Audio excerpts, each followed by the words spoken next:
I was the man of my dreams, deeply in love, finally becoming the married couple I'd always envisioned. Our wedding ceremony, a culmination of my fondest dreams, was adorned with blessings from many. I imagined my parents in heaven rejoicing, but little did I know, tragedy lurked ahead. Their betrayal shattered everything. I'll never forgive them for what they've done. I'm Mary. Thomas, my boyfriend 2 years my senior, proposed to me, and at 27, we tied the knot. I lost my father in my youth and my mother succumbed to illness 2 years back. Through it all, Thomas has been my unwavering support, lifting me in my darkest hours. Our wedding, on the anniversary of 2.5 years together, marked the start of our joyous journey as newlyweds. With Thomas's demanding job, we postponed the ceremony until the schedule eased. On his days off, we visited the venue, laying the groundwork for our special day. With the date set, it was time to compile our guest list. I was blessed with an aunt and uncle who embraced me as their own daughter. After losing my father, they stepped in, showering me with cooked meals in place of my busy working mother. Their presence filled the void when she was away, ensuring I never felt alone. When illness struck my mother, they shouldered her responsibilities, sparing me the weight of it all. Even in the darkest moments, my aunt's gentle reassurances buoyed my spirits, urging me to hold on to hope for my mother's recovery. With their unwavering support, I found the strength to weather any storm. It's why, when planning my wedding, I insisted they occupy seats reserved for family. Eager to convey my gratitude, I made a long overdue visit to their home. "Mary, congratulations on your marriage," my aunt greeted me, tears glistening in her eyes. "Thank you, Auntie. I've been thinking, I want you and Uncle to sit in the seats reserved for family at my wedding. Would that be all right?" "Of course," she replied, her voice filled with warmth as she reached for a large box. "Mary, why don't you open this?" Curious, I obliged, lifting the lid to reveal a stunning white wedding dress nestled inside. Crafted from exquisite silk, it exuded elegance with a touch of charm. Delicate lace adorned the neckline, while intricate flower embroideries danced along the hem, lending it an undeniable allure. Smaller in size, it was evident this dress was tailored just for me. Instantly enamored, I gasped in delight. "Why this dress?" I inquired. "Well, your mother, my sister, she made it," my aunt explained softly. "What? Mom made this?" I exclaimed, disbelief coloring my voice. "Yes. Despite her illness, she poured her heart into every stitch, envisioning this day for you. She asked me to give it to you if ever you married. This dress embodies all the love she held in her final days. Mary, you must wear it at your wedding. It would mean the world to her," my aunt said, her eyes shimmering with tears and affectionate pride.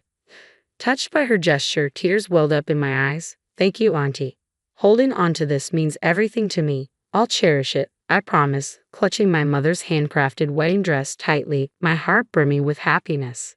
Upon returning home, I reverently hung the dress on my bedroom wall, its presence a comforting reminder of my mother's love.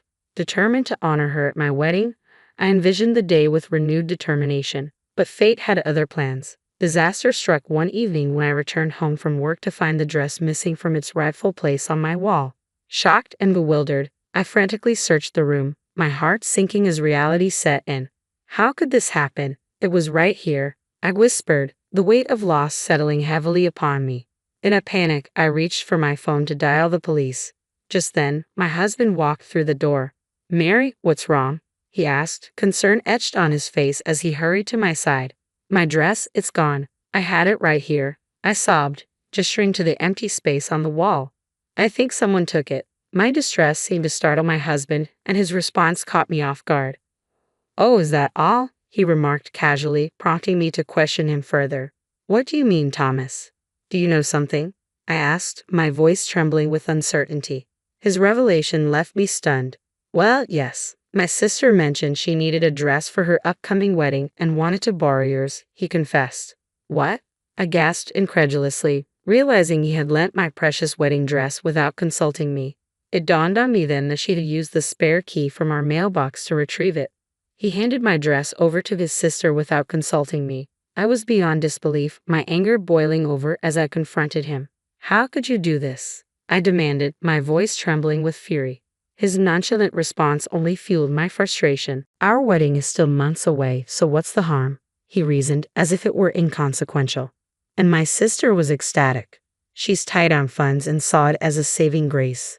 Saving grace? I never authorized any of this. I shot back, seething at his lack of consideration. That dress was a labor of love from my mother, made specifically for me. Did you forget, Thomas? It's tailored to perfection. How could you lend it out without my consent? His attempt to pacify me only infuriated me further. Relax, it's not like it's a one-time use item. You'll still get to wear it. So what's the problem? He insisted. The problem? It's crystal clear. Why should your sister wear my dress before I do? It's just plain wrong, no matter how you spin it. Despite my efforts to convey my frustration, my husband remained obstinate, refusing to apologize or acknowledge his error. His dismissive attitude only fueled my anger further. Mary, you're overreacting. You need to stop acting like a spoiled child, he retorted, his words a stinging rebuke. Spoiled? How can you say that? This dress holds sentimental value. It was made by my mother for me. It's nonsensical for your sister to wear it before me, I countered, exasperated by his callousness. His indifference pushed me to my breaking point. I'm going to your parents' house tomorrow to retrieve the dress, I declared firmly. Tomorrow? But that's when my sister's fiancé and his parents are visiting, he interjected. Your parents' house, and you think I should just sit back and let them decide? I snapped, incredulous. Let me be clear. Regardless of anyone's opinion, I refuse to allow your sister to wear that dress. The following day, I took a break from work to confront my sister-in-law. Upon reaching my in-laws' home, the lively chatter from within greeted me as I approached the open front door. Stealthily entering, I overheard unfamiliar voices engaged in conversation. You made this dress yourself? That's incredible, Cynthia. A man's voice praised, referring to my sister-in-law. Cynthia, basking in the admiration, modestly deflected the compliment. Oh, it was nothing, she downplayed, proudly showcasing my mother's meticulously crafted wedding dress to her fiancé and his parents. A surge of emotions welled up within me as I listened, my heart heavy with indignation. Claim of creating her dream dress struck a nerve. That dress was a symbol of my mother's love, crafted expressly for me. Without realizing it, I found myself drawn towards them, propelled by a mix of anger and hurt. Storming through the entrance, I snatched the wedding dress from my sister-in-law's grasp and declared, "This belongs to me," in front of the astonished onlookers. All eyes turned towards me, except for my sister-in-law, who paled at my assertiveness. Cynthia, is this true? Her fiancé questioned, prompting her to offer a feeble defense. No, it's not what you think. I really did make it myself. Realizing the futile nature of the conversation, I turned my attention back to Cynthia. Why don't you try it on then? My mother tailored it to fit me perfectly. It won't suit you. It was evident that the dress, designed for my petite stature, wouldn't flatter her taller, more athletic frame. What's going on? My husband's voice cut through the tension, finally making an appearance. My sister must have called him, he fumed, his face flushed with anger. Mary, what on earth are you doing? Are you trying to sabotage my sister's wedding? Sabotage. If anything, it's my wedding that's in jeopardy, I shot back at my husband, bracing myself for another outburst. Just stop. We call off our wedding, so hand over that dress to my sister. What? Called off? I stammered in disbelief. That's correct. We called it off, he asserted firmly. My sister mentioned she's tight on funds, so we decided to gift her the $50,000 we saved for our wedding. And since we're not getting married anymore, we don't need that dress, do we? You lent out my dress without asking, canceled our wedding, and gave away the $50,000 we saved. Have you lost your mind? The realization hit me like a ton of bricks. Our marriage held little importance to him. With a heavy heart, I fell silent, feeling my love for my husband wane. Canceling the wedding was one thing, but I wanted to cherish this dress forever. And now, because of these thoughtless actions, just then, my sister-in-law's fiancé rose to his feet, his voice heavy with resignation. I guess that settles it. What? Everyone was stunned. Wait, you can't be serious. You're calling off our engagement. Why? In response to my sister-in-law's plea, her fiancé fixed her with a steely glare. Why?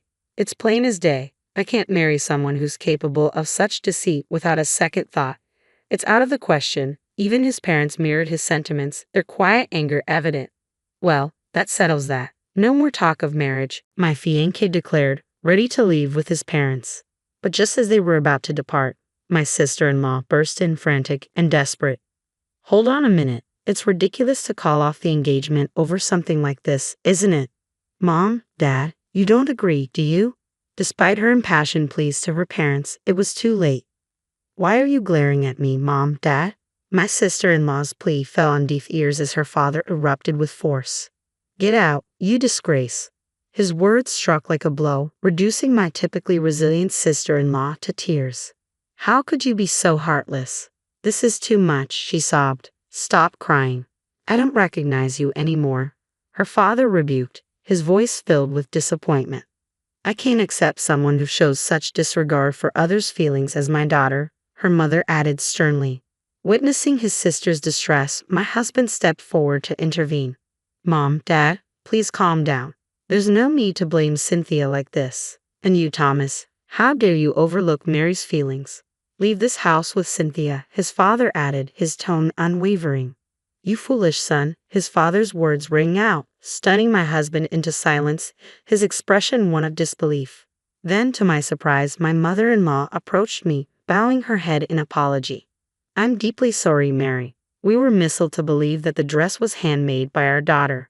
No, it's all right, but I can't continue living with Thomas, I responded, my heart heavy with resolve. That's understandable. Our daughter is at fault here. You should move forward with your life without any concerns, she assured me. Her words struck a chord within me.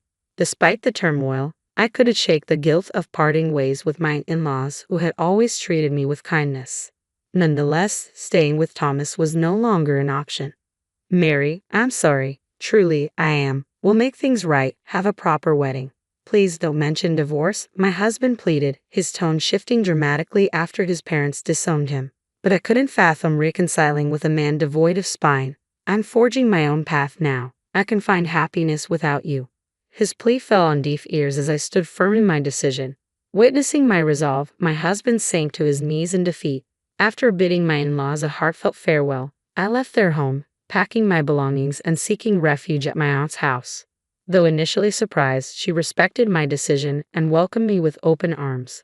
My aunt skillfully repaired the torn dress, restoring its former glory. With my mother's dress refurbished, I sought alimony from my ex-husband, and we finalized our divorce. Unbeknownst to me, he had been diverting our wedding funds to my sister-in-law, which resulted in a slightly higher settlement for me. Both my husband and sister-in-law faced the consequences of their actions and were disowned by their parents, now residing together in our former home.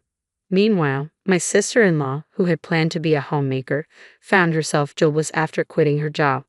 Now, my ex-husband bore the sole responsibility of supporting them both. Reflecting on my experience, I resolved to be more discerning in choosing a partner if given another chance at marriage, ensuring a beautiful wedding while wearing my mother's cherished handmade dress.